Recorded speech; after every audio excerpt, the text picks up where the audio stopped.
अस्सलाम वालेकुम मोअज़्ज़िज़ सामीन। आज हमारे साथ फिर अदील रज़ा साहब बैठे हैं। आज हम सर से पता करेंगे कि मलेरिया क्या होता है, मलेरिया की अलामात क्या होती हैं, इसकी तशख़ीस कैसे करनी चाहिए, इसका इलाज क्या है और इसकी ट्रीटमेंट क्या है। अस्सलाम वालेकुम सर, क्या हाल वालेकुम है? अस्सलाम। ठीक हो, तबीयत से ठीक है? अल्लाह का शुक्र है, सर, ठीक ठाक। आज आप नाज़रीन को ये बताएं कि ये मलेरिया क्या होता है, इसकी हकीकत बताएं किस तरह होता है।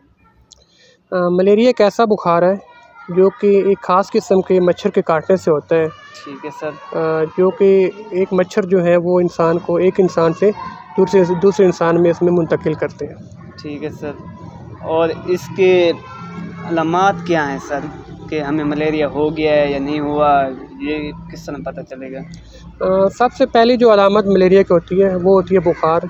इसमें मरीज़ को बहुत तेज़ बुखार होता है और इसकी जो आम निशानी होती है कि क्योंकि बुखार और भी बहुत सी किस्म के होते हैं, तो जो सबसे इसकी अच्छी निशानी होती है कि इसका जो बुखार होता है वो एक दफ़ा पीक पे जाता है, यानी कि 103 104 पे जाता है ठीक है सर। और फिर उसके बाद ये बुखार अपनी नॉर्मल जगह पे आ जाता है। मतलब कि एक दफ़ा आपका बुखार बहुत तेज़ होता है तो वही बुखार आपको बिल्कुल एक दफ़ा बिल्कुल अपनी नॉर्मल कंडीशन पे आ जाएगा। तो ठीक। इसकी ये निशानी होती है।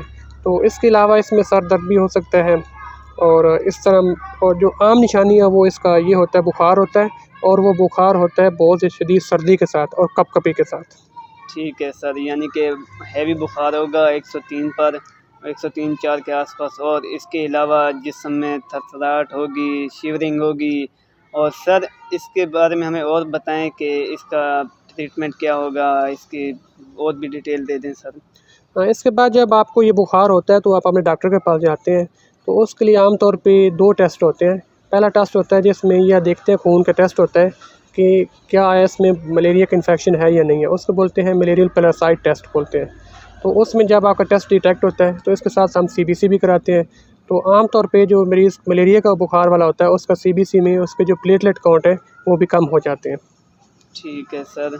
अभी इसका हमें फ़र्दर बताएं कि हमें कैसे पता चलेगा, हम किस तरह इससे बच सकें, इससे मुंतकिली कैसे रोका जाए इसको, इसकी प्रिवेंशन क्या है सर, वो बता दें।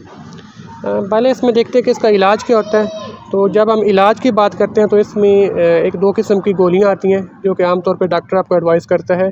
आप वो गोलियाँ खाते हैं, उसके बाद इसका इलाज कंप्लीट हो जाता है। और अगर आप चाहते हैं कि हम मलेरिया से बच सकें तो उसका बिल्कुल आसान हल है। उसके लिए आपने मच्छर को काटने से बचना है। आपने जब सोना है तो नेट इस्तेमाल करना है। अगर रूम में है तो वहाँ पे मॉस्किटो किलर यूज़ करना है। अगर ओपन एरिया पे हैं तो आपने लाज़मन वहाँ पे नेट वगैरह यूज़ करना है। ठीक है सर, यानी कि ओपन प्लेसेस पे हमें नेट लाजमी इस्तेमाल करना पड़ेगा। और इसके अलावा जो बाकी चीज़ें हैं मच्छर से बचने के लिए, वो भी गैजेट्स हम इस्तेमाल कर सकते हैं जी, सर। जी। जी, जी, हम बिल्कुल वो ठीक है इस्तेमाल सर। कर सकते हैं। ठीक है नाज़रीन, आज हमने सर से मलेरिया के बारे में मुकम्मल मालूमात ली है कि किस तरह हम इससे बच सकें। ओके, इस वीडियो